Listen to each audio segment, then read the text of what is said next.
happy day.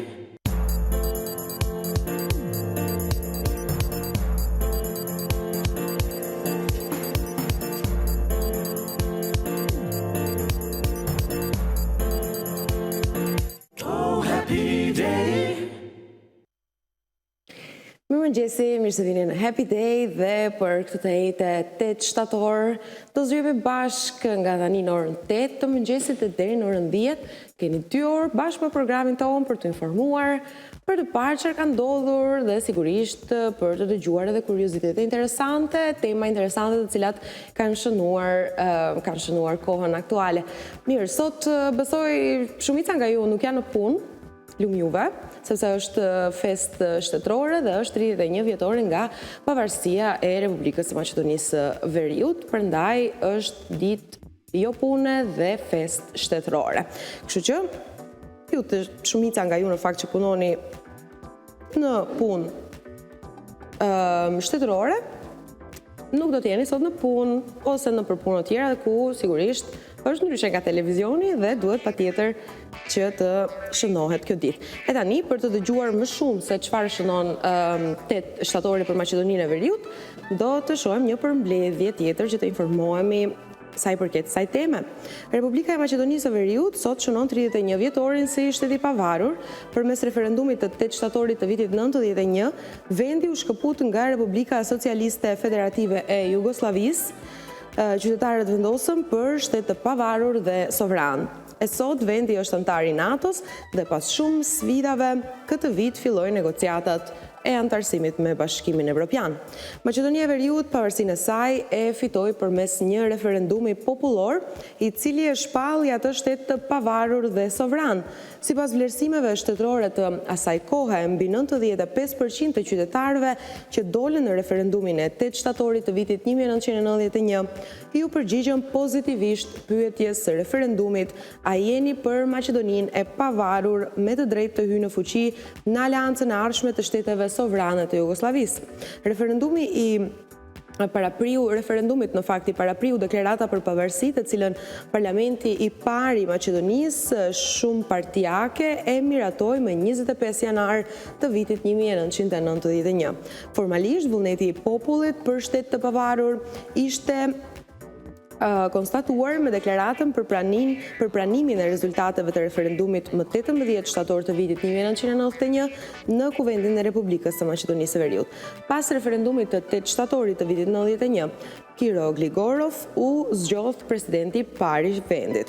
Hapi i ardhshëm me rëndësi në përforcimin e shtetit ishte miratimi i kushtetutës së re më 17 nëntor, po të njëjtin vit, pra në vitin 91. 10 vite më vonë, kushtetuta u plotësua pas konfliktit të vitit 2001 dhe nënshkrimit të marrëveshjes Ohrid.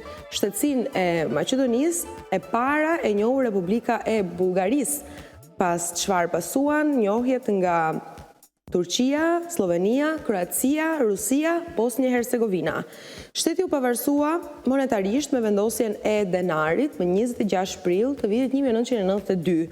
E më pas formoi edhe armatën e vet, e cila ditëlindjen e feston më 18 gusht. Më pas vendi formoi dhe në fakt subjekti juridiko ndërkombëtar i shtetit përfundimisht u konfirmua më 8 prill të vitit 1993, kur me aklamacion në Asamblenë e Përgjithshme të Kombeve të Bashkuara, vendi u pranua si antarja 181 e plot fuqishme organizatës botërore.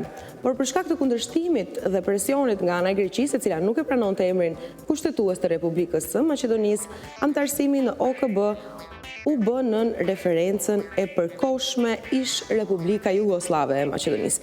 Megjithatë, kjo çështje u zgjodh me marrëveshjen e Prespës në sponsorim të OKB-s, e cila u nënshkrua në qershor të vitit 2018 në anën greke të liçenit të Prespës. Vendi ndryshoi emrin në Republika e Maqedonisë së Veriut. E në vitin 2020, Republika e Maqedonisë së Veriut, pas shumë pengesave, zyrtarisht u bë antari i 30 i NATO-s. Më 19 korrik të këtij viti, pas shumë zvarritjeve dhe blokadave, vendi arriti të fillojë negociatat e aderimit me Bashkimin Evropian me mbajtjen e konferencës së parë ndërqeveritare. Kjo është historia e vendit tonë, vendi jonë mbush po aq vite sa mbushim ne, Blerim, ha? Mirëmëngjesi, ku jeti, ç'a bën? O Bleri. Nuk më dëgjon, a? Mirë. Po. Më dëgjon? Okej, sorry. Tash po. Po, është Mocanik me ne, si i thonë. Mocanik me ne. Po. Kjo Maqedonia. Po, pra. Ja, kjo është dhe historia, po. Po tash kur isha duke të dëgjuar edhe më kujtohen. Çfarë të kujtohen ato çpëdërit e vitit 2014. Ky antikuizimi. Po shumë nuk kemi hequr vetëm një çmenduri. Shumë interesant. Kemi përjetuar shumë momente të rëndësishme, të rënda, të vështira. Kujtoheshin me ato helmetat kur dilshin këto tifozët Maqedon. Nga kush mbrohen se? I vendonin ato helmetat e Maqedonasve antik. Po. Ponin tifo për ekipin. Interesant. Kjo tash nuk përket shumë me historinë e shtetit. Jo, ishte shumë interesante. Është si një ngjarje. Si ndihesh ti si mëshatar dhe unë sigurisht i Republikës ku jeton? Ose për dore. Më mirë ta kapim për dore, ta përqafojmë, ta duam vendin ku jetojmë, Blerim, se kështu... Po nuk, po, mund. Pa tjetër, se këtu jetojmë, tani kemi dhe sigurisht një të ardhme me shpres, pasi më në fund, si që thash të informacioni, pas shumë zvarritjeve, do fillojmë, do shta dhe negociatët me Bashkimin Evropian. Hajtë se bëngët mirë. Bëngët mirë. Po më rëqishë. Si e zgjuar sot ti mirë? Mirë. Si është të jesh në punë kur është fest shtetërore? Po, tash kjo fest... Ndjesh i privilegjuar? Po, puna e festave këtu në si ti sa varet sa i ndjesh. Jo, po thomë, vetëm thjesht nga fakti që duhesh të rish në shtëpi sot. Vetëm këtë fakt mendohet. Po di, mu më duket një ditë kështu normale. Një ditë normale. Dhe sa bo Maqedonia kështu për ta... Po sa i pavarur ndjesh ti, këtë doja të të pyes, ose sa të pavarur ndjen qytetarët këtu? Këtu është kjo... Ka një fjallë të në Shqipëri, thonë, kjo shtetë rumpallë është kësë... Që të më thonë? Rumpallë, me thonë, kosta. Kështu... Talava. Talava. E po haj se do bëhet mirë, të shpresojmë se do bëhet mirë. Vetëm shprej, jo, po se është moti kjo muhabeti i kësaj antarësimeve. Po më qeshe tash kur isho se ne jemi edhe Mocanik me shteti, edhe para me do kemi kalu një lufte, pastaj këti. Qa mos? Po, pastaj në 2012 ndollën patriotat antike. Pastaj jo si jemi antik, jemi këti. Jo, mo, se tashi, se cili ka probleme, edhe njerëzit kanë probleme, duke u pjekur, duke u rritur e duke mësuar. Tani, eshe, për shembull, dhe ne si njerëz nuk ndjemi shumë të pjekur edhe në 30, Po mendoj se këto... Na duhet e ndeko. Po, okej, ama statistikat dhe këto, si e shojmë situatën, shumë të ri, po i ikin, që më duke se ka dështu pak. Po pra, jo mërgimi është problem serios, pas gjitha atyre ngjarjeve dhe pas ndoshta zgjidhjes së disa problemeve, tani pra përballemi me një sfidë të re, pra me vetëm me Bullgarinë, problemi me Bullgarinë, tash për shkak të ndryshimeve kushtetuese duhet ndodhin këto për të vazhduar antarësimi oficialisht, për të vazhduar negociatat në fakt, por që opozita kërkon përsëri një referendum të ri, dhe kësaj radhe do të jetë pyetja, a jeni pro, nëse miratohet sigurisht, do të thonë shkëputjes marrëveshjes për mirësi të mirë me Bullgarinë. Po ja, për shembull kjo shumë e rrezikshme. Kjo është e rrezikshme se na ec rruga tjetër pastaj. Do kaloj edhe me një dekadë të lodhshme. Në fakt, gjenerata e 91-shit çfarë s'ka pa në këtë shtet, për shembull? Po, kemi lindur me shtetin dhe po rritemi me të. Për shembull, është jo shpresë dhënëse situata. Tash, përderisa presim një opozit që është, si që shohim, është pak e fuqishme. Po, për momentin është. Ajo thotë do anullojmë marrëveshjet kryesore, për shembull, të cilat ishin kusht për Evropën. Po besoj që nuk do arrijet kjo, sepse shumë sfida kaluan për të erdhur te ky moment, e tani nuk vlen të prishet. Atëherë do shkoj edhe unë në mërgim. U arrit, po që për shembull, askush se mendonte këtë se Shkupi 2014 do sjellë kaq probleme. E mendonjëm. 8 vite ishte problemi me Greqinë që bllokoi shtetin komplet. Po tani do kalojnë edhe aq vite për edhe 8 edhe 10. Po të shpresojmë për më mirë. Vlerim dhe mirë Po, mirë është puna, mirë. Të shpresojmë për më mirë edhe të urojmë festën Republikës së Maqedonisë së Veriut, vendit ku ne jetojmë, për të mirën tonë. Të shpresojmë për një të ardhme të ndritur dhe në përvjetorin e pavarësisë vendit pra të ardhshëm në 32 vjetorin të jemi pjesë e negociatave me Bashkimin Evropian. Dhe tani e frym qirin. Kjo është dëshira. Jo, mund mendoj se ka mungu këtu kritika çdo herë. Domethënë njerëzit kanë qenë vetëm shpresë dhënës, pas pak kritik. Edhe ndoshta për çat edhe na ka sjell këtu ku jemi. Nuk ka këtu domethënë një kritik të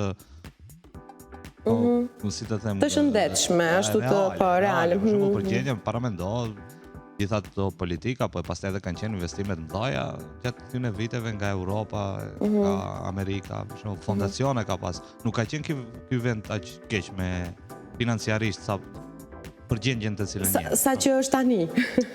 Jo, nuk ka qenë, po të thashë, bëra unë dëshirën, e fryva qirin, urim edhe njerë 31 vjetorin e pavarësisë së Maqedonisë, dhe kjo është festa për sot, Lirim. Ata që punojnë, ata që s'punojnë, kjo ishte kryesorja e temës të themi dhe sigurisht histori. Punat e ditë, ka thonë ne. Ne që punojmë, do shta do shohim pagës dritë. Mirë, faleminderit. Ne me 28 nëntorë, ne marë. Patjetër. A diskutohet kjo. Mirë, tani do filloj, faleminderit Vlero për mendimin. Tani do filloj me këto informacionet e mëngjesit. Do shohim si është moti. Unë ju kam premtuar që tërë java do jetë me diell dhe Jaku është me diell përsëri dhe sot. Pra, moti sot në Maqedoninë e Veriut do të jetë me diell dhe me vranësira mesatare. Do të fryjë erë e dobët nga drejtimi juglindor. Temperatura minimale do të jetë në interval prej 9 deri në 17 gradë, ndërsa maksimalja do të lëviz nga 23 deri në 30 gradë Celsius. Nuk e di, ku jemi? Këtu jemi? Këtu jemi? Okej, e gjeta. Se nuk kemi bërë një lëvizje të më shënosh vëndin ku duhet të qëndroj. Pra, temperaturat minimale do të jenë në interval për ditën e sotme nga 9 deri 17 gradë, ndërsa ajo maksimale do të lëviz nga 23 deri në 30 gradë Celsius. Edhe sot në Shkup dhe rrethin do të mbaj motin ngjajshëm me diell dhe vranësira të vogla, do të fryjë dhe erë nga drejtime të ndryshme. Temperatura minimale do të ulet në 13, ndërsa ajo maksimale do të arrijë në 30 gradë Celsius. E për momentin, në Shkup, shërojmë 18 gradë Celsius, ora vetëm 8:13, kurse temperatura shënon 18 gradë Celsius. Do me thënë, kemi një mëngjes të ngrohtë dhe do kemi diell gjatë tërë ditës. Kurse nga nesër, parashihet një re e lehtë, do me thënë, pak kushte për një mot të ndryshueshëm, e nga e shtuna, ndoshta do kemi kushte për shi, pra sipas parashikimeve të aplikacionit, ka 40% shanse për të rënë shi të shtunën. Kurse sot dhe nesër do të kemi temperatura të larta verore për këtë shtator, deri 31 gradë Celsius në maksimum. Kjo ishte moti për sot. Kurse tani do të vazhdojmë me informacionet të tjera të mëngjesit, të cilat jemi mësuar të shohim çdo ditë në Happy Day. E informacioni i ardhshëm është kalendari historik për 8 shtatorin. E shohim çfarë ka shënuar dita e sotme nëpër histori për ngjarjet më të rëndësishme të 8 shtatorit. Fillojmë me vitin 1943. Gjatë luftës së dytë botërore, armpushimi i Kasibilit proklamohet nga radio. OBS-u me njëherë zbaton planet për qarmatosjen e forcave italiane. Armpushimi i Kasibilu nënshkrua me 3 shtator 1943 nga Walter Bedell Smith dhe Giuseppe Castellano dhe u bë publik më 8 shtator mes mbretërisë së Italisë dhe aleatëve gjatë luftës së dytë botërore. Ngjarja tjetër shënohet në vitin 1949. Vdes në moshën 85 vjeçare Richard Strauss. Strauss ishte një kompozitor, dirigent dhe pianist gjerman. Konsiderohet si një kompozitor kryesor i epokave të vonë romantike dhe të hershme moderne. Ai është përshkruar si një pasardhës i Richard Wagner dhe Franz Liszt. Së bashku me Gustav Mahler, ai përfaqëson lullëzimin e vonë të romantizmit. E në vitin 1954, në ditën e sotme, pra më 8 shtator, është themeluar organizata e Traktatit të Azisë Juglindore, SEATO. SEATO ishte një organizatë ndërkombëtare për mbrojtje kolektive në Azinë Juglindore, e njohur ndryshe edhe si Pakti i Manilës, i nënshkruar në shtator të vitit 1954. Ajo u shpërndam 30 shtator qershor 1977, pasi shumë antar humbën interesin dhe u tërhoqën. E më 8 shtator të vitit 1966, seriali historik i trillimeve amerikane Star Trek shfaqi premierën me episodin e tij të parë të transmetuar, The Man Trap. Star Trek është një serial televiziv fantastiko-shkencor amerikan më i ndjekur. Ai u krijua nga regjisori Gene Roddenberry, që ndjek aventurat e USS Enterprise dhe ekuipazhit të tij. Në vitin 1970, në ditën e sotme, vdiq në Rom, më 8 shtator, Dimitër Berati, ka qenë nënshkrues i Deklaratës së Pavarësisë së Shqipërisë, politikan dhe diplomat shqiptar. Më 1937, që e drejtues i grupit që nxori librin 2 vëllimesh, Shqipnia më 1937, ndërsa vepra e tij me 2 volume Shqipëria mbeti në dorëshkrim. Në prag të vendosjes së plotë të regjimit komunist, u largua nga Shqipëria dhe u vendos në Rom, ku shkroi mjaft artikuj në revistën Shejza, drejtuar nga Ernest Koliçi. Në vitin 1978, në ditën e sotme, e premtja e zezë, një masakër nga ushtarët kundër protestuesve në Teheran, rezultoi në të paktën 700 deri 3000 të vdekur. Kjo shënon fillimin e fundit të monarkisë në Iran. Incidenti i ndodhur përshkruhet nga historiani Ervand Abrahamian si një det gjaku mes shahut dhe njerëzve. Kjo ishte masakra më e madhe e ndodhur në atë vend. Kjo një ngjarje tronditse, pra gjatë protestave në Teheran, 700 deri 3000 njerëz të vdekur ka ndodhur në vitin 1978. Çfarë ngjarje!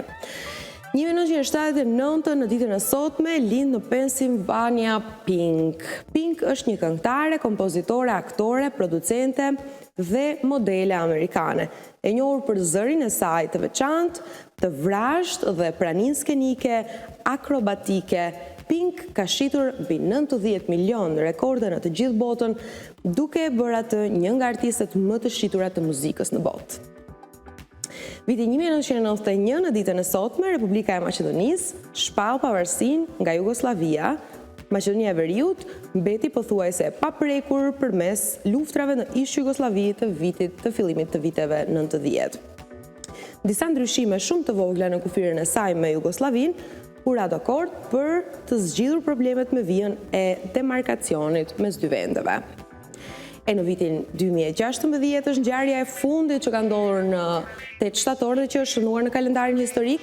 NASA lëshon Osiris-Rex, misionin e saj të parë të kthimit të mostrës asteroide. Sonda do të vizitojë 10-1955 Bennu dhe pritet të kthehet me mostrat në vitin 2023. Edhe si pas ka kthyer, materiali kthyer pritet t'u jap mundësi shkencëtarëve të mësojnë më shumë rreth formimit dhe evolucionit të sistemit diellor dhe fazave të formimit të planetit. Shiko, prej 2016 dhe deri tani kemi një sond nga NASA dhe kam edhe një kuriozitet tjetër që do ta ndjekim pakës më vonë, që ka të bëj me NASA gjithashtu dhe me shkuarjen në Hënë. E dini që planifikohej të shkohet në Hënë, por që kjo u anulua. Por këtë kuriozitet do ta dëgjojmë pakës më vonë. Dhe tani për të parë se çfarë thuan yjet sot më 8 shtator 2022 për gjitha shenjat e horoskopit, do të kalojmë te këto informacione.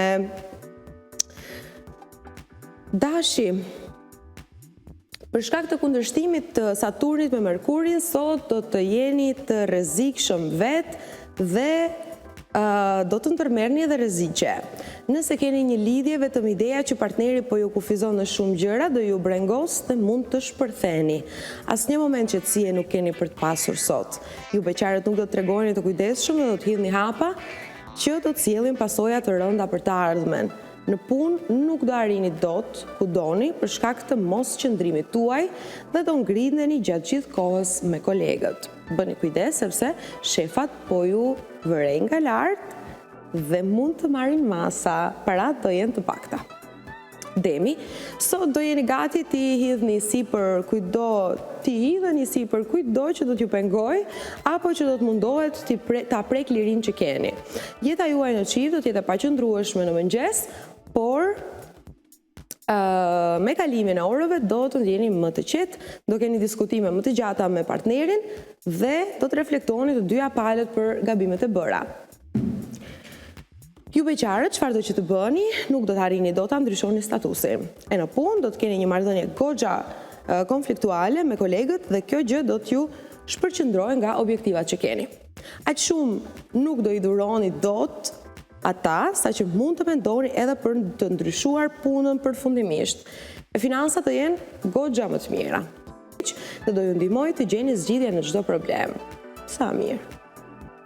Gaforja, disa ngjarje që do ndodhin sot do u ndryshojnë mënyrën e të menduarit. Do jeni edhe më të vetëdijshëm se jeta është e shkurtër dhe duhet jetuar plotësisht. Nëse jeni në një lidhje, bëni çdo gjë që të mendoni arsyeshëm, sepse nesër mund të jetë vonë. Ju beqarët, lëreni veten të lirë dhe mos vendosni limite as për vete dhe as për partnerin. E beqarët do të jeni në kërkim të dashurisë së madhe dhe nuk do ju pëlqejnë shumë mundësitë që do t'ju shfaqen. Në punë, ju do të bëni propozime mjaft interesante që vërtet do të kërkojnë shumë impenjim, por do ju ndihmojnë për të ecur përpara. Finansat nuk do të jenë të këqija. Luani, kjo ditë do të jetë pozitive për ju dhe do të ndiheni të përmbushur. Nëse keni një lidhje, do bashkëpunoni në çdo moment, do shkëmbeni çdo ide me partnerin dhe do realizoni disa nga qëllimet tuaja. Do ndjeni mirë si fizikisht, ashtu dhe mendërisht. Nëse jeni ende veçar, nuk duhet t'i lini asgjë rastisë, por duhet të mendoni dhe të veproni me plan. Mundësitë nuk do të mungojnë gjatë kësaj dite, në punë do të bëni mirë të ndryshoni strategjinë dhe të vepruarit që të arrini sa më parë në objektivat finale. E shpenzimet do i kryeni me shumë përkujdes, kështu që gjendja e finansave do mbetet e kënaqshme. Virgjeresha, sot do jeni gati të eksperimentoni në çdo moment dhe mund të ndërmerrni edhe ndonjë rrezik. Ju të dashuruarit do keni një sa dhe gjendja do mbetet e kënaqshme. Peshorja, planetët sugjerojnë të jeni më të duruar sot dhe më të fshehtë në gjithçka. Nëse keni një lidhje, gjërat nuk do ju ecin për mrekulli me partnerin. Të dyja palët do jeni kokfort dhe të pabindur dhe kjo do të krijojë konflikte her pas here. Po vazhduat kështu, gjërat do ju përkeqësohen edhe më tepër. Ju beqarët do ndiheni të pasigurt për hapat që do të hidhni dhe do të preferoni të prisni edhe pak kohë. E në punë do jeni disi më të motivuar dhe falë mbështetjes së disa kolegëve të vjetër, do të jeni më të gatshëm për të përballur me sfida më të mëdha. Finansat nuk do të jenë të shkëlqyera, kështu që është mirë të hiqni dorë nga disa gjëra qefi. Akrepi, sot do të përballeni me një sfidë shumë të madhe, atë të kanalizimit të energjive. Ju të dashuruarit do jeni shumë të qetë dhe nuk do të nxitoni për asgjë.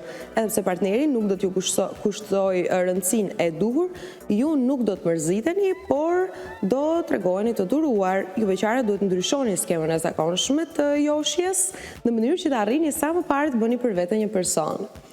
Në punë do vazhdoni përpjekjet me projektet e nisura dhe shefat mund t'ju vlerësojnë për kushtimin. E në planin financiar do i keni të gjitha aftësitë për ta menaxhuar sa më mirë situatën dhe do i mbani të ardhurat në kontroll. Shigjetari, Dielli dhe Plutoni do ju bëjnë më optimist gjatë kësaj dite dhe të gatshëm për të rimëkëmbur gjithçka që keni lënë pas dore. Ju të dashuruarit do keni një durim të jashtëzakonshëm dhe do përballeni dhe me histeritë e partnerit. Për ju, më rëndësishme nga të gjitha është ekuilibri dhe harmonia. Deri në fund të ditës do e bëni të logjikoj edhe atë që e keni pranë. E veçarët do jeni misterios dhe do keni shije të veçanta në dashuri. Në punë do jeni profesionist të vërtet dhe nuk do daloni përballë asnjë lloj sfide. Për ju nuk do ketë asnjë gjë të pamundur. Shpenzimet do i shtoni pak dhe buxheti mund të pasojë tronditje të vogla. Briciapi, Venusi do vazhdojë të kujdeset ende për ju gjatë kësaj dite, do kaloni momente aq të bukura, do ndjeni të pavarur dhe do shprehni lirshëm ato që mendoni. Nëse jeni në një lidhje, duhet të gjeni sa më shumë kohë për të kaluar me partnerin, pasi ai vërtet do ketë nevojë për ju. E së bashku mund të zgjidhni edhe dilemat, por do mund të kaloni edhe disa çaste të ngrohta. Ju beqarët duhet të jeni sa më të hapur për takime, sepse kjo mund të jetë dita juaj. E në punë tregoni të arsyeshëm dhe mundohuni të përshtateni edhe me kolegët dhe me projektet e reja, buxhetin do ta keni më shumë prioritet. Ujori, sot hëna do privilegjoj miqësitë dhe jetën familjare për ju, do qëndroni më shumë kohë me ta, do argëtoheni dhe do mbusheni me oksigjen. Nëse keni një lidhje, partneri juaj do ndërmarrë disa iniciativa për të mirën tuaj dhe nuk duhet t'ia ndaloni hovin. Lërini atë të udhëheq dhe nuk do të pendoheni, e veçare do ndjeni do të njiheni papritur me persona joshës dhe inteligjent. Nëse pranoni të vazhdoni njohjen, ofrohen të gjitha mundësitë, nuk duhet të filloni angazhime serioze sot. Në punë duhet të diskutoni hapur me prorët për disa ide që keni ose për disa kërkesa. Mos e ndrydhni veten as pak. Në planin financiar, të gjitha yjet do të bëhen bashkë sot dhe do t'ju mundsojnë një situatë edhe më të mirë. Bukur. Ja, këto janë parashikimet e yjeve për ditën e sotme. Dhe tani ne do vazhdojmë me planin për programin e sotëm. Do kalojmë te fitnesi. Më vjen keq për ata që përtojnë në këtë ditë feste që janë në shtëpi dhe pinë kafe në rahat, por përsëri do të duhet të ndajmë disa minuta, 10-15 minuta për të ushtruar për një shëndet dhe fizik më të mirë. Kemi thënë çdo ditë dhe përsëri do t'u kujtojmë për t'ju motivuar sado pak. Mirë, sot kemi barkun, 15 minuta me Pamela Reif, do bëjmë abs, pra muskujt e barkut, por me pesh. Ata që nuk kanë pesh, mund të marrin shishe me ujë. Keni parë video në YouTube, mbushen shishe me ujë, bahen në torë dhe ja, ose libra, ose pako me oriz, domethënë gjëra të rënda të cilat mund t'i mbani në dorë, ose të vini të barkut, do të shihni ushtrimet si i bën Pamela dhe të ushtroni barkun me pesh. Ushtrimet e këndshme shihemi pas pak me pjesën tjetër të programit. Oh, happy day. E ju bëft mirë atë saj që bëri këtë recetën e shëndetshme dhe shumë të shijshme, besoj, dhe do jetë një inspirim për të gatuar dhe ju pemët tuaja, pse jo, pemët nuk kanë vetëm të freskëta. Mirë, këtu do mbyllim këtë pjesë të gatimit dhe do fillojmë pjesën tjetër të programit, që është mysafiri në studio. Mysafiri ditës, se që lajmërova që në mëngjes, është Besart Muhidini, udhëheqës i klubit të basketbollit Tetova Bulls, i cili si vjet shënon 5 dhjetorin nga themelimi. Dhe me këtë rast kemi ftuar për të biseduar për këtë sport, për detajet e klubit, e kështu me radhë. Mirë se ke ardhur, Besart, kënaqësi. Kënaqësi edhe të jem prezent në emisionin e juaj Happy Day. Faleminderit për ftesën. Faleminderit edhe ty që ndave kohë për të ardhur për të ndarë përvojën tënde në bashkëpunim me këtë klub të basketbollit. Do të flasim pra gjatë gjithë intervistës në këtë temë sigurisht, po fillimisht do flasim për shënimin e 5 vjetorit. Është një vit jubilar, ose jeni krenar si vjet? Po, ashtu është. Në 10 shtator ne bëjmë 5 vite që kemi filluar me stërvitjen e parë. Realitet ishte 10 shtator 2017 dhe fillimin e patëm me 2 vajza dhe 2 djem. Tani numërojmë më shumë se 100 familje që janë aktiv në klubin tonë. Vetëm me 4 keni filluar? Vetëm me 4, po. Dhe si kishit motivin të filloni vetëm me 4 fëmijë, si ishte ndjenja e fillimeve? Besoj, gjithë fillimet janë vështira. Po, ishte vështirë, mirë po me punë dhe me një kënaqësi të madhe, pasi që i ka munguar shumë basketbollit të Tetovës. Ja arritëm që të kemi edhe shumë suksese në klub, edhe të bëhet edhe basketbolli si themi se normal. Futbolli është numër 1 sport jo vetëm këtu tek ne, po gjithë të kund. Kështu që tani ka arrit edhe numri i basketbolistëve të rinj, të tovë që të rritet dhe të kemi një numër mbi 100 që është një sukses i madh. Një arritje, po. Gëzohem shumë e doja të të pyes në aspektin e solemniteteve ose organizimeve të aktiviteteve. Pas nesër është 10 shtatori, keni ndonjë plan të bëni një fest? Po, kemi një plan që do ta organizojmë së bashku me fëmijët në para stërvitjes. Dhe shpresoj që të kalojmë edhe shumë mirë. Dhe ata e dinë që është edhe ditëlindja e 5 e klubit dhe do të organizohemi të gjithë bashkë. Të flasim tani do jemi brenda në klub, pra dhe për gjithë ata që duan të dinë më shumë për këtë klub dhe që janë interesuar ndoshta të regjistrojnë edhe fëmijët e tyre për aktivitetet. Pra si është një ditë te Tetova Bulls? Tani ne kemi 4 grupe fëmijësh dhe këtë vit do të marrin pjesë në kampionat me 4 gjenerata. Do t'jenë vajzat, të cilat janë të shkëlqyeshme. Do të marrin pjesë në U18 dhe U16. Përndryshe me djemë do të kemi 2 gjenerata që do t'jetë U16 dhe U12. Është një gjenerate artë, mund të theksohet gjenerata U12 të djemët, 2011-2012 gjenerata të lindura, që shpresojmë të korrin shumë sukseset ndanë. Stërvitjet i kemi çdo ditë, normal brenda javës, edhe në tetor do të fillon edhe kampionati, kështu që kemi filluar me përgatitjet për tani. Kjo është, ajo paka shumë të themi mirë. Ne dim që, në fakt, unë kam dëgjuar, pasi edhe merremi me emisione dhe kështu se, është ndër sportet më pak të kultivuara në Maqedoni basketbolli, për fat të keq, edhe pse ka shumë famë botërisht. Besoj është pas futbollit, a? Po, është pas futbollit, edhe me shikueshmëri është ashtu një lloj, kështu që edhe kur ta shohim edhe në Tetov, shumë më parë ka pas klube, mirë po nuk kanë pas kontinuitet. Kështu që ne e pam të arsyeshme që një klub normal fillimisht duhet një kohë shumë më e gjatë që të vinë sukseset, se suksesi nuk vjen brenda ditës. Duhet një punë që do t'jetë në kontinuitet, edhe ne kemi bërë projektin, do me thënë që do të zgjasë 10 vite, dhe pastaj normal të shihet edhe suksesi i klubit. Kështu që më shumë jemi më shumë i shohim gjeneratat e reja që të kapim, do me thënë normal, konstruksioni i krejt klubit, ekipeve të bëhet nga lojtarët e Tetovës, që pastaj edhe të kenë mundësi edhe ata të marrin pjesë në garat në kampionin e seniorëve. Kështu që shpresoj që Tetova së shpejti do të ndigjohet edhe si një ndër klubet edhe më të mira në Maqedoni. Normal, mirë po duhet, që atë e thëmë çdo herë, duhet një kohë, se nuk mund ta bëjmë këtë me një herë, kështu që me një punë të palodhshme dhe në kontinuitet, shumë më rëndësi është kontinuiteti, mos humbim gjenerata. Rezistenca, po. Po, edhe besojmë që do t'ja arrijmë sukseset. Patjetër, unë uroj që të ketë sukses Tetova Bulls dhe sigurisht nga 4 deri në 100 të regjistruar, është një sukses i arritur për këto 5 vite, po në vitet e ardhshme ende më shumë suksese, uroj që të ketë Tetova Bulls. Mirë, ti tregove se ke 100 fëmijë. Po.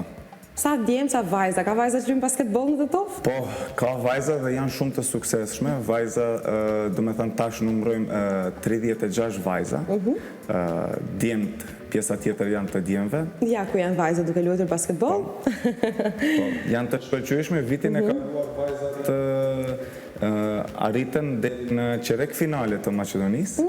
Dhe realitet aty edhe përfundoi rrugtimi jonë, pasi që u përballëm me klubin nga Delqeva, Patriot, që edhe në realitet ata u banën kampion të Maqedonisë. Kështu që në qerek finalin e ra me to, qa që ishin normale dhe mundësit që ne nuk mund ta kalujmë atë fazë, ishte me 2 loja të fituara, kështu që të dyjet ne i humbëm. Mirë po ishte suksesi madh, pasi që për herë të parë edhe ka edhe klub të vajzave në Tetov, asnjë nuk ka pas për basketbol, dhe me këta vajzat të shkëlqyeshme ne arritëm me të vërtet të shkruajmë histori për Tetovën që ata mbritën, domethënë të jenë në 8 ekipet më të mira të Maqedonisë. Shumë bukur, shumë jam e lumtur sidomos për vajzat. Kam një përshtypje tjetër Besart, se mendoj që njerëzit në Maqedoni, edhe të rinjt, nuk janë shumë të gjatë. Tani për basketbol të duhet një gjatësi apo jo është? A është një mast, një gjë patjetërsueshme për të luajtur basketbol gjatësia? Se për mua për shembull s'ka qenë e shkruar, çfarë të bëj? Po.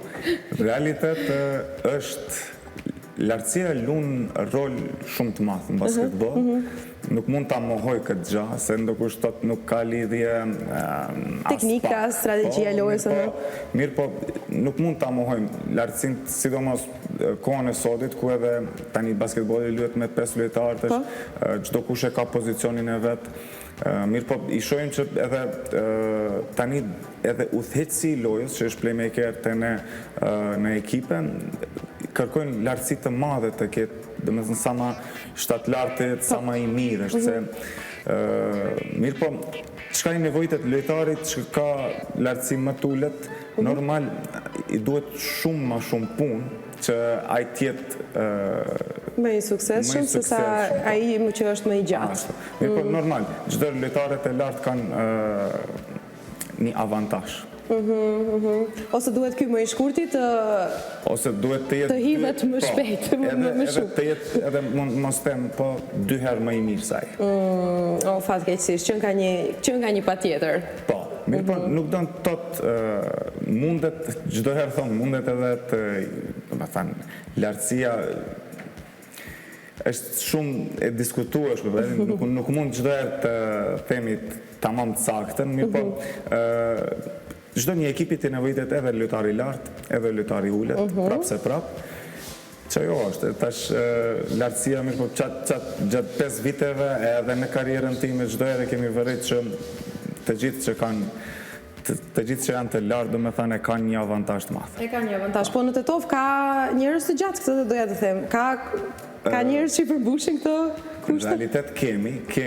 Ama është pak problem, apo jo, sipas përshtypjes time? Është pak problem. Se unë e kushon nga ky diapazoni, shpesh janë njësoj sa unë njerëz.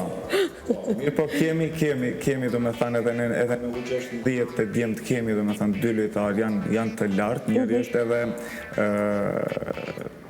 2 metra, një 98 është i 2007 i lindur, dhe kemi si një shtyll në klub, po. Shumë bukur, shumë bëhet qefi që e kultivoni sigurisht sportin. Sporti është, besoj, një ndër shtyllat e shtetit dhe po jep shumë avantazhe në të gjitha aspektet. Përmende garën e vajzave, po tani do flasim më shumë për të gjitha garat që organizohen në nivel vendi, por edhe gara ndërkombëtare dhe ku merr pjesë dhe Tetova Bulls. Po.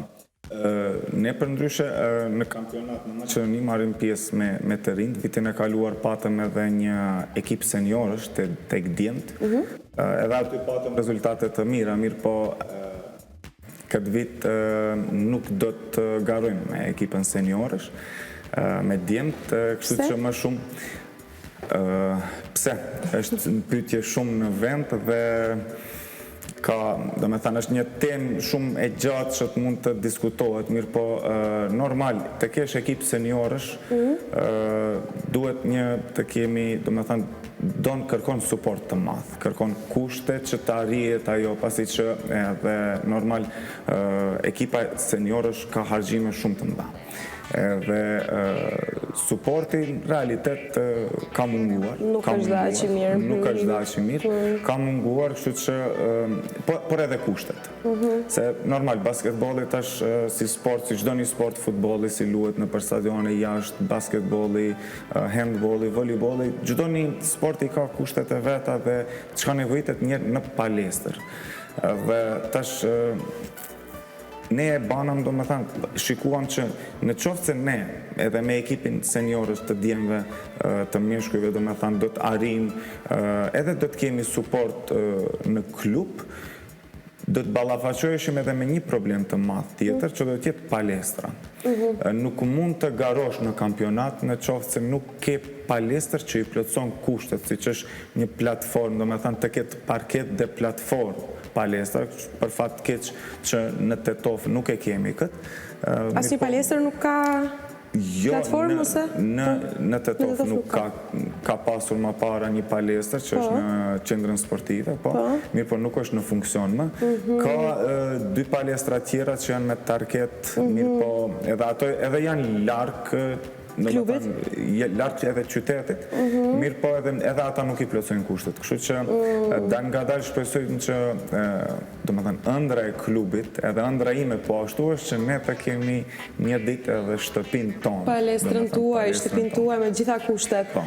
Do flasim për kushtet konkretisht që keni, çfarë një nevojite dhe kush mund t'ju ndihmoj pak më vonë, sepse tani të zhvillojmë më shumë këtë brendine e klubit, pra mirë nuk të garoni në garat vendore. Tjera plane?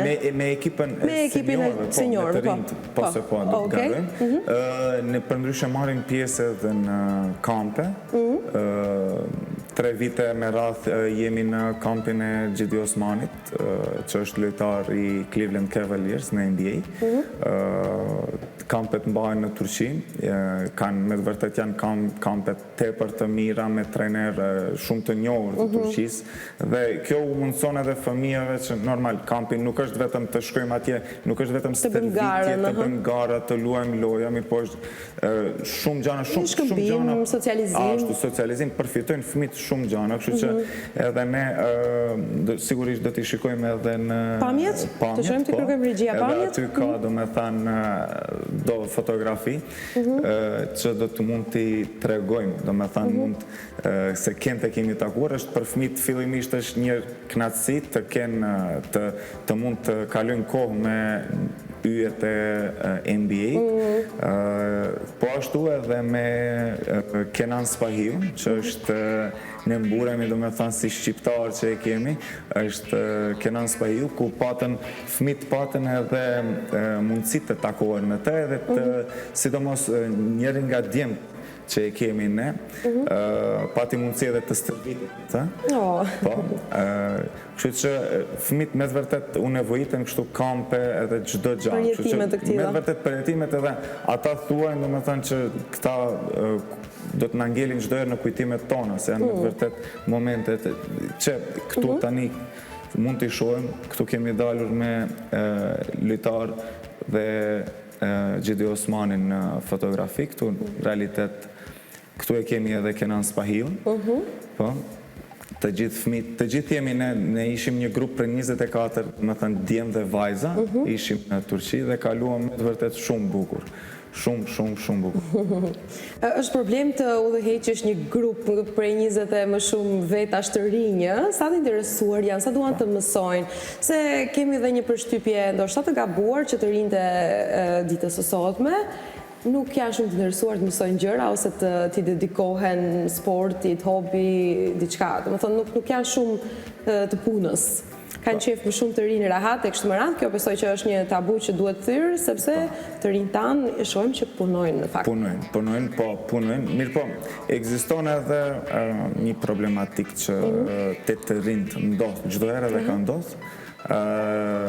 Deri një mosh, me të vërtet ka talenta, ne shohim që ka talenta, mirë po, deri në një mosh dhe ata pastaj humbin interesin edhe do me thënë dorëzohen se ata çdo një fëmijë ka ëndrrën e vet, edhe të gjithë shohin sa më lart. Edhe është shumë gjë e mirë po çdo herë them jo çdo kush do të arrijë ëndrrën. Është gjë shumë normale. Mirë po në moment ne themi, unë u them fëmijëve çdo herë, ai që dorëzohet ai humb, dhe ai që vazhdon deri në fund, ai do t'ja arrijë qëllimin. Patjetër. E thamë më herët se kontinuiteti, rezistenca do t'a bëjë suksesi. Mirë, por rrallë ndo kush i beson kësaj. Rrallë dikush? Rrallë ndo kush i beson. Kush ka qenë basketbollisti më i suksesshëm që ka dalë prej Tetova Bulls? Basketbollist. Ne normal tani nuk i kemi ma ato djemë, patën sukseset të mëdha, janë 2 djemë, tani janë në klube tjera, nga ky vit, është Omeri dhe Beri. Ato si djem patën sukses dhe u dëshiroj edhe unë sukseset të mëdha. Ishin me të vërtet të suksesshëm. Po ashtu edhe tjerët, pasi që normal në basketbol tani ti kishim edhe vetëm të dytë nuk do të mund të... Nuk bëhet ekipi. Nuk bëhet ekipi dhe nuk do të mund të ishin po aq të suksesshëm. Mirë po, me të vërtet... E ke parë që kanë talent. Kanë talent dhe janë punëtor të mëdhenj.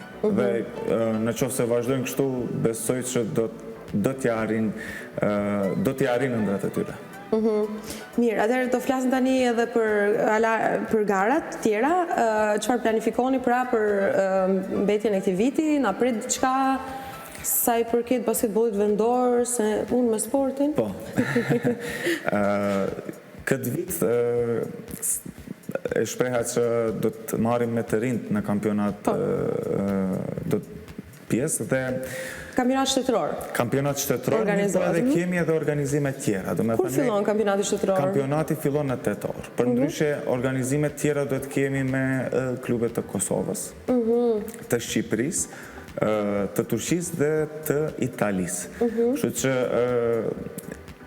besojmë që këta të gjitha do të ndodhin, dhe me thënë kampionati këtu në Maqedoni njerë do të fillon në tetor, mirë po turnamentet që i shpreha, turnamentet do të mbahen, janë të planifikuara, disa të mbahen në bazë vitit të ri.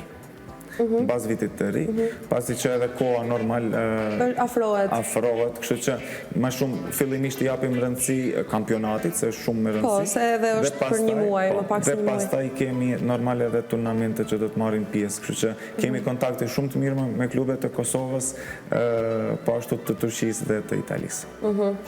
Bëni gati tani, keni shtuar ndoshta trajnimet, si dhe them? Po, kështu që tani edhe me vajzat kemi një trajnere të re, është nga Shkupi, është shumë e suksesshme, kështu që kënde unë me djemt, trajnerja me vajzat jemi duke u pregatit çdo ditë sa më shumë që se fillimi normal, fillimi është shumë i rëndë, dhe mirë po besoj që këtë vit do të kemi suksese shumë të mëdha.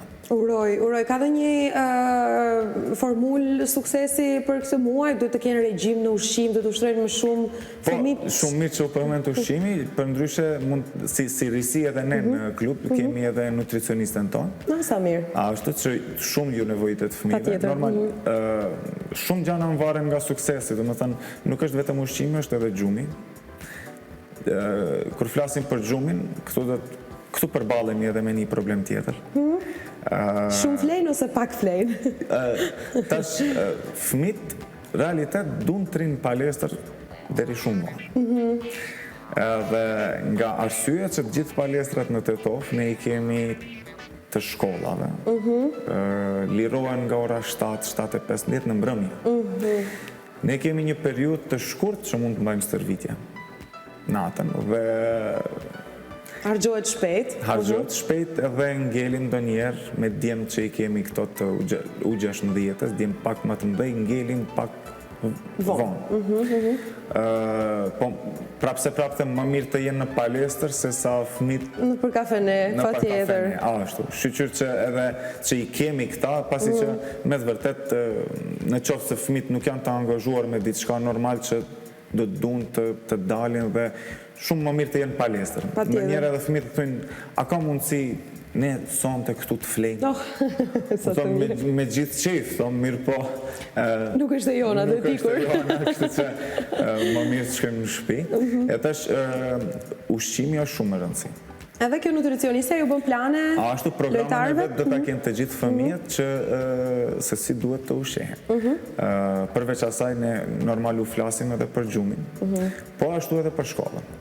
Se shkolla është më me rëndësi se gjithçka tjetër. Normal çdo herë fillimisht vjen shkolla. Edhe të gjithë fëmijët duhet ta dinë atë që normal, ne pregatitemi, dhe me thënë, trupin tonë, lëvizjet tonë, strategjin tonë e kemi të lojës, mirë po duhet të ushqejmë edhe duhet të pregatisim edhe trurin tonë. Që truri pregatitet duke lexuar sa më shumë edhe duke mësu. Se normal, bashkarisht shkolla shkon me sportin. Nuk mund sporti të shkon edhe shkolla të lehet veç. Kështu që kemi disa lloj përgatitjesh. Tash jemi në fazën, përndryshe jemi në fazën e përgatitjes të sezonës, që është përgatitja në fëmijët, të gjithë fëmijët edhe fizikisht, se normal tash bëhet përgatitja fizike më shumë, se pastaj kur fillon kampionati nuk kemi kohë ashtu, mbaroj. Domethënë kush është përgatitur? Çka kemi. Ashtu çka kemi, ç'është. Uroj edhe për këtu suksese dhe ke ndonjë ide se çfarë ju shkruan nutricionistja për të ngrënë? Çfarë do të hanë më shumë proteine, besoj, njësoj si? Tash, në realitet, nutricionista me programet e saj do t'jetë prezente javën e ardhshme tek ne dhe do të mbaj prezentimet, për gjithë fëmijët. Besoj do ketë dallime nga mosha? Po, patjetër, normal. Nuk do jetë për gjithë njësoj? Ashtu. Shumë mirë. E ti, Pesart, si u bërë udhëheqës i këtij klubi? Çfarë lidhje ke me sportin? Unë që në moshën 6 vjeçare kam filluar të merrem me sporte dhe kam qenë, mund të them, në shumë sporte. Dhe në fund të ngela në basketbol dhe unë si lojtar, pasi që e dashta më shumë basketbolin. Ke luajtur? Po, kam luajtur. Kam filluar në Tetov, në klubin Balltepe. Pastaj do me thanë isha një periudhë edhe në Shkup, në Karpash Sokoli, në Rabotnički, dhe u ktheva në Tetov përsëri në te basket. Aty edhe përfundoj, do me thanë... Karriera si lojtar? Po, karriera si lojtar, pastaj normal në fakultet isha. Edhe pastaj se si filloj klubi është shumë interesant. Ishte një ditë, kështu mëngjes, dhe isha duke shku në Ohër. Si filloj gjithë storit, Isha duke shku në Ohër. Edhe në moment, do me thanë, lajmërohet vajza halës time, dhe më tha që vajza vetë, do me thanë, ka shprej dëshirë që të luaj basketbol. Okej. Edhe tha, ku ta qenë, vajzën? Unë tash... Nohër? Jo, kështu që... Pasi që edhe atje nuk ka klub basketbolli, kështu që... Do hapim një të ri? Tash nuk ka, mirë po, në atë moment, isha edhe duke vozit, në atë moment, diçka erdhë nga brenda, që atë shumë që e kam dash basketbollin, do me thanë, erdhë nga brenda dhe tha, ej, pse mos? Ti do ta bësh një klub. Ka ngel diçka që unë duhet ta vazhdoj. Dhe, do me thanë, pre asaj dite, fillun kretë pregatitjet, idea lindi, do me thanë nga Irisi, është ajo. Luan ende Irisi basketbol? Jo, nuk luan, mirë po... Ishte Shkëndia që ti... Në ndeshje, shpesh në ndeshje e kemi Irisin dhe shpesh interesohet dhe më pyet e tin për çdo gjë. Për punën, po, për punën. Tani edhe do ta kemi për natën që do ta kemi edhe ditëlindjen që do ta festojmë të klubit. Mirë po, domethënë ishte Irisi ajo që arsyeja që u lajmëroi dhe që lindi, domethënë kjo edhe nga, domethënë vet ashtu më erdhi nga brenda që i dim të ndjenjat. Diçka që duhet vazhduar. Kështu që si lojtar ndoshta jo, mirë po si një udhëheqës, si një trajner do të mundohem maksimumin që në Tetov, do me thënë të tregojmë edhe në Tetovarët që basketbolli mundet të bëhet shumë i suksesshëm edhe në Tetov. Ja, po problemet e infrastrukturës mbeten përsëri. Tani do flasim pak më shumë për këtë. Nuk ka stadion, do më thënë, oficial. Ne nuk kemi të futbollit, po lejmë, se unë e them ne, si kur jam të Tetovar edhe unë. Po pra në Tetov nuk ka stadion të futbollit, që është një sport më i kultivuar në vendin tonë, e jo më të basketbollit. Çfarë ndodh? Keni folur me institucionet? Kush do t'ju përkra? Edhe më parë e përmenda që është ëndra jonë, që të kemi një shtëpin tonë, është shumë e rëndësi. Po shpresojmë që edhe kërkojmë normal suport. Që duhet të arrinja? Duhet të arrini një nivel, një sukses të theksuar, sponsor, nuk e di, për të arrihet? Ne në realitet duhet një suport nga bizneset private mundet, nga ashtu, që të merret një iniciativ dhe nuk mund të bëhet kjo palestra, do me thënë, nuk do të mund të bëhet në qytetin e Tetovës, mirë po më në periferi diçka. Është e pëlqyeshme edhe normal që shumë ma mirë. Mirë po, Tetovës nuk i nevojiten më ndërtesa. Ka shumë, nuk i nevojiten edhe kafene. Po, ta sho pointin Asgja qëllimin. tjetër, Tetovës i nevojitet palestër. Do me thënë, me të vërtet, fëmijëve u nevojitet palestër, u nevojiten parqe. Mirë po palestër më shumë mund të theksoj, se normal vjen tani vjeshta, dimri, fëmijët nuk mund të jenë jashtë, ata duhet të jenë në palestër. Kështu që të kemi edhe ne normal, fëmijët që janë mbasdite në shkollë, të jenë në mëngjes në stërvitje, ata që janë paradite në shkollë të jenë mbasdite në Sigurisht, stërvitje. keni objektin ku mund ta përdorni çdo herë.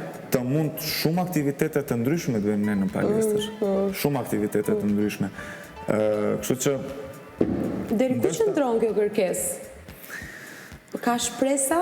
Ke ndonjë përgjigje? Unë e them çdo herë, shpresa vdes e fundit, Po, kështu pra. që është rënd, mirë po edhe në fjalë mbas fjale, ndoshta është u hec ndokundi edhe fjala jonë, mirë po nuk na nevojitet vetëm neve. Kështu Po, që prandaj thash. i nevojitet edhe klubit të voleybollit Shkëndijës Tetovës.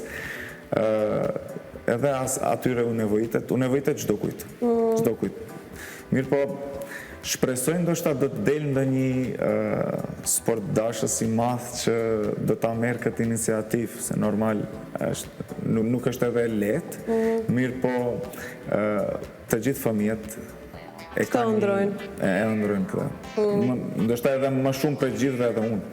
Patjetër, ti je drejtuesi dhe i dëgjon çdo ditë i sheh aty se si përballen me sfida duke pasur shumë vullnet për ta bërë gjën, por nuk kanë kushte. Jo vërtet është për të ardhur keq dhe uroj që të mbaroj sa më shpejt ky problem dhe të filloni me sa më shumë aktivitete që i keni planifikuar por që s'mund t'i bëni, po kush ju përkrah deri tani?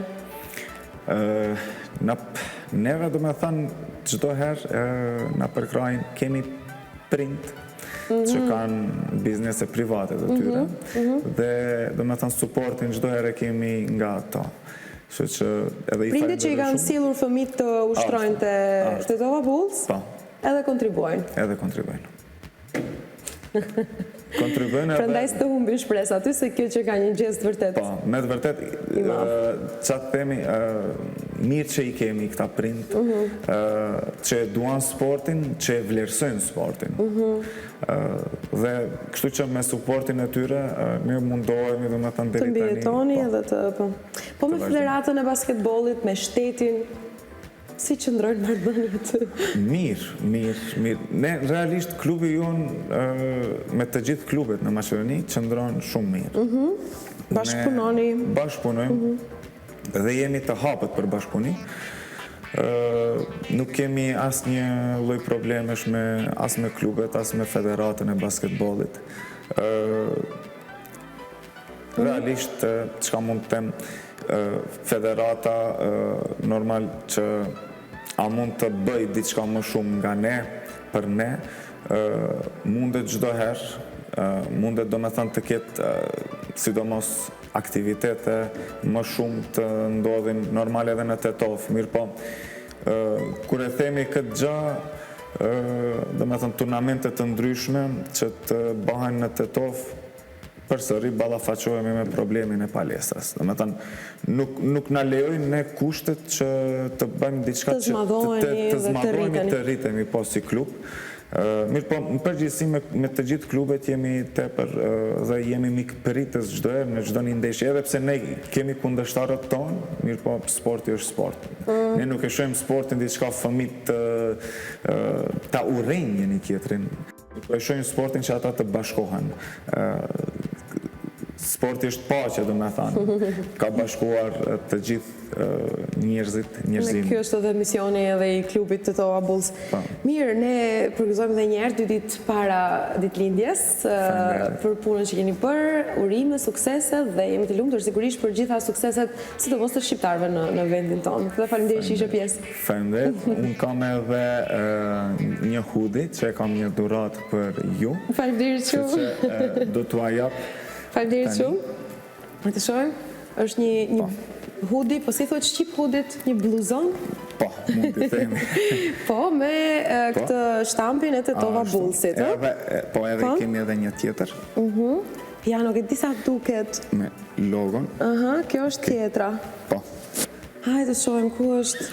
Ja, kështu të ndalemi që të shohim mirë. Ja, ku është hudim nga të Tova Bulls. Pritë reklamën dhe tjetërin dizajn se më pëlqeka dhe ky Bullsi këtu. Po, dhe kështë shumë i bukur. Faleminderit shumë. Faleminderit edhe ju. Dhe po, suksese edhe një herë, këto dimrit do na ngrojnë, do na kënaqin. Edhe një herë besart, më i dini, faleminderit shumë, uroj sa më shumë student në zonës në fakt e fëmijë të vinë dhe të ushtrojnë basketbollin te klubi juaj. Faleminderit shumë edhe një herë. Mirë, do mbarojmë këtu tani temën e basketbollit. Besoj ishte interesant të dëgjoni se si organizohet një klub futbollistik për të 5 vite në Tetov, klubi vetëm basketbollistik në Tetov, ku ka dhe vajza, që ishte ende më interesant. Dhe tani do të kalojmë të dëgjojmë një këngë nga Color Studio për të lidhur pastaj me informacionet e fundit për pjesën e fundit të programit. Oh, happy day. Mirë, dhe ja ku jemi rikthyer tani në pjesën e fundit të programit, do të shpalosim ca kuriozitete, sepse nuk i tham, ju premtova më herët që do flasim pak për NASA-n, pasi kishte një ngjarje historike për një son që ka shkuar në hapësirë dhe që do të kthehet në vitin 2023, ka shkuar nga viti 2016 në ditën e sotme, do të kthehet në vitin 2023, pra vitin tjetër, për të na mësuar, për të mësuar shkencëtarët në fakt, ata që hulumtojnë, më shumë për sistemin diellor. Dhe tani, diçka tjetër për NASA, një lajm tjetër që lidhet me hulumtimet pra që bëjnë ata. Anulohet për herë të dytë nisja e misionit historik të NASA-s në hënë, e kjo është arsyeja. NASA anuloi për herë të dytë nisjen e raketës së re gjigante në hënë për shkak të një tjetër rrjedhjeje të rrezikshme të karburantit, 5 ditë pasi disa probleme teknike detyruan atë të shty ngritjen e saj të parë të shumë pritur. Kontrollorët u detyruan të anulonin këtë përpjekje të dytë për të dërguar një kapsullë ekuipazhi në orbitën hënore pasi zbuluan një rrjedhë të re hidrogjeni të lëngshëm gjatë ngarkimit të shtytësit në raketë. Udhëtimi shumë pritur do të nisë programin Artemis të NASA-s nga hëna në Mars, pasardhësi i projektit hënor Apollo të viteve 1960 dhe 1970 përpara se përpjekjet e SBA-ve për fluturimet hapësinore njerëzore të zhvendoseshin në orbitën e ulët të tokës me anije kozmike dhe stacionin ndërkombëtar të hapësirës, pra është anuluar edhe një herë shkuarja në hënë pas shumë përpjekjeve të gjata dhe lexuam lajmin për ngjarjen e madhe që do ndodhte përpara afërsisht një javë 10 ditëve që do të niset pra Artemisi i NASA-s për në hënë dhe pastaj në Mars, por ja që një lëshim teknik ose një rrjedhë dhe karburantit ka bërë që NASA të anulloj këtë udhëtim dhe mos të caktoj një udhëtim tjetër pasi nuk i dihet se kur do rregullohet sigurisht kjo problematik. Unë kërkoja ato lajmet në pak minuta që i lexojmë në fund për të parë se çfarë po ndodh në botë Për të informuar shpejt, ju përtacës që nuk doni të lexoni 100 artikuj për ngjarjet e botës, ja ju informoj unë në pak minuta. OBSH, vaksinat nga hunda mund të ndihmojnë në kontrollin e COVID-19 është lajmi i parë. Vaksinat që merren nga hunda kundër COVID-19 mund të ndihmojnë në kontrollimin e pandemisë sipas OBSH-s. Vaksinat të këtij lloji deri më tani janë miratuar në Indi dhe Kinë. OBSH është treguar e hapur në studimin e këtyre vaksinave dhe dëshiron të ketë qasje në të dhënat për to që më pas të vendos nëse do t'i miratoj ose jo. Pak ditë më parë ishte Kina ajo që prezantoi vaksinën e parë kundër koronavirusit që jepet përmes hundës. E drejtori i OBSH-s për emergjenca Mike Ryan ka thënë se vaksinat e dhëna përmes hundës kanë aktivizuar përgjigjen në mukozën e mushkërive. Prandaj vaksina hundore mund të ndihmojë një person që të mos infektohet dhe që të mos e mbart virusin tek të tjerët. Pak e sikletshme dhe ka një fotografi që vendoset pra vaksina përmes hundës. Lajmi tjetër, kjo grua mund të nuhasë sëmundjen e Parkinsonit. Ndihmon studiuesit të kërkojë testin mjekësor. Të kryojnë testin mjekësor. Joy Milne tha se kishte vënë re një ndryshim në aromën trupore të bashkëshortit të saj të ndjer, kur ai ishte 33 vjeç, 12 vjet para se të diagnostifikohej me sëmundjen e Parkinsonit.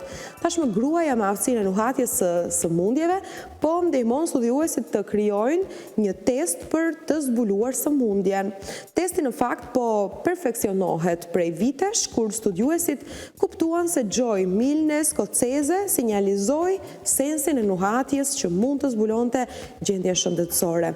Historia e saj tërhoqi vëmendjen e studiuesve të cilët vendosën të hulumtojnë se çfarë mund të ndjente ajo përmes nuhatjes. Edhe pse ende në fazat e hershme të studimit, studiuesit besojnë se mund të krijojnë një test të thjeshtë identifikimi. Aktualisht nuk ka teste për pikasjen e sëmundjes dhe diagnostifikimit dhe diagnozat bazohen në simptomat e hershme të pacientit dhe historinë e tij mjekësore. Te lajmi fundit, Ukraina merr përsipër sulmet në Krime. Pas më shumë se një muaj, Ukraina ka marrë përsipër përgjegjësinë për sulmet ajrore të ndodhura në Gadishullin e Krimes. Një prej sulmeve që ka ndodhur në fillim të muajit gusht ka shënjestruar bazën ushtarake ruse Saky. Si pasojë e këtij sulmi, një person humbi jetën. Më herët Ukraina refuzoi ta pranonte që ishte ajo pas sulmit dhe madje fajsoi forcat ruse. Kjo deklarat konfirmon që një zgjerim të konfliktit të Ukrainës dhe në Krime, Gadishullin Ukrainës që e ka aneksuar Rusia në vitin 2014. Mirë, këto ishin lajme në pak minuta në fund të emisionit Happy Day për të informuar se çfarë ndodh shkurtimisht me botën për këto 24 orë të fundit ose për këtë mëngjes. Dhe unë ju përshëndes. Takohemi nesër në ditën e fundit të javës për të filluar bashk fundjavën, ditën më të bukur të javës të premten, do ta kalojmë përsëri mëngjesin bashkë në orën 8. Ta ndiqni, mirupafshim.